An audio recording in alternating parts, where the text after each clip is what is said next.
Day 2 of pier fishing until I catch a leopard shark. What's up guys, in this video I'm fishing Newport Pier again, but starting nice and early in the morning. I like fishing off Newport Pier because it has free parking outside of 8 a.m. to 6 p.m. This was Saturday, January 10th, and as you can see there was a lot of activity at the dory fishing fleet. I'm curious what all this activity is about. If you have some insight, leave a comment to educate me. Now we're just walking down the pier and the sun is just barely emerging, giving a nice orange glow right at the horizon. I make my way to the end of the pier and settle down right in the space in the middle. Good morning.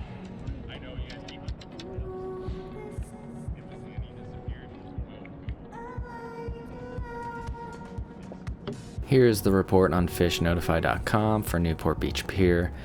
I will check this periodically just to see what it says, and I think the tides and temperatures are largely accurate.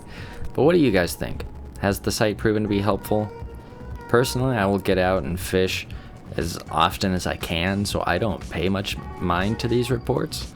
Except for the surf report. When I am surf fishing, this is actually very, very helpful.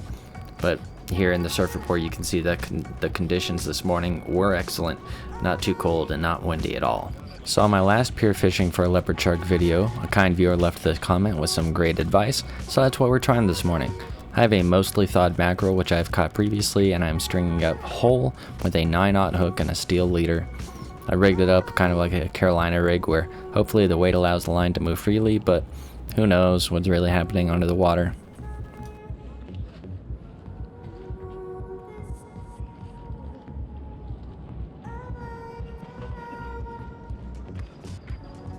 So I give the mackerel a toss out and toss out a sabiki rig on my other rod and hope for the best.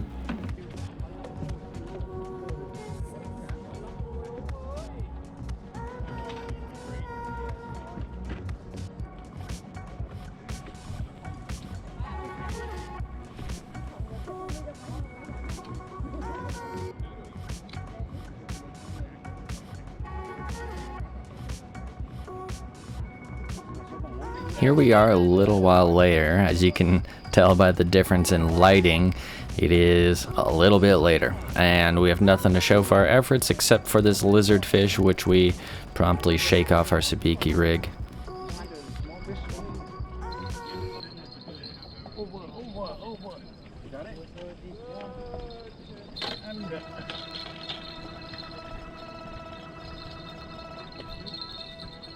Got it.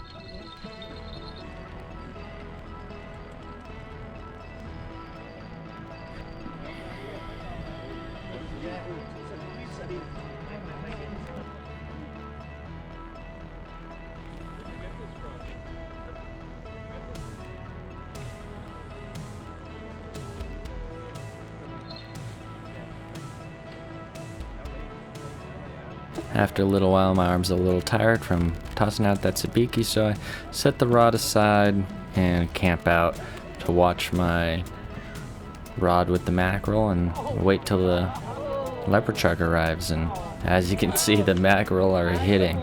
People are getting linefuls and pulling them up side by side.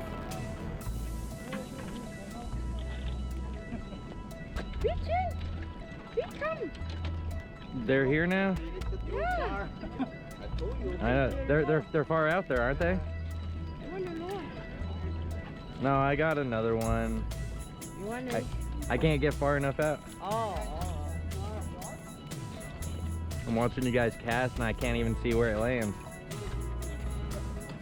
Well, as you can see, vibes are good on the pier.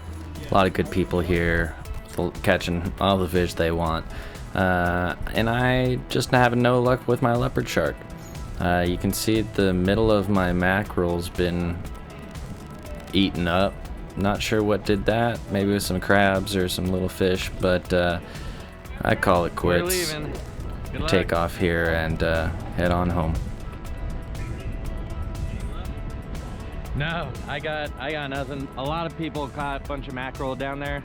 You know, it would take, they'd hit, you know, I don't know, every 30 minutes or so. But I couldn't, they're far out. I can't cast far enough, so no mackerel for me today. Yeah, have a good one. Well, that does it for this one, folks. If you have any other advice on catching leopard sharks from a pier, either Balboa, Newport, Huntington, those are the nearest near me, or really, where would you go to catch a leopard shark from the pier? Let me know your thoughts in the comments below, and I'll see you in the next video, if not out on the pier. Alright, take care. Bye for now.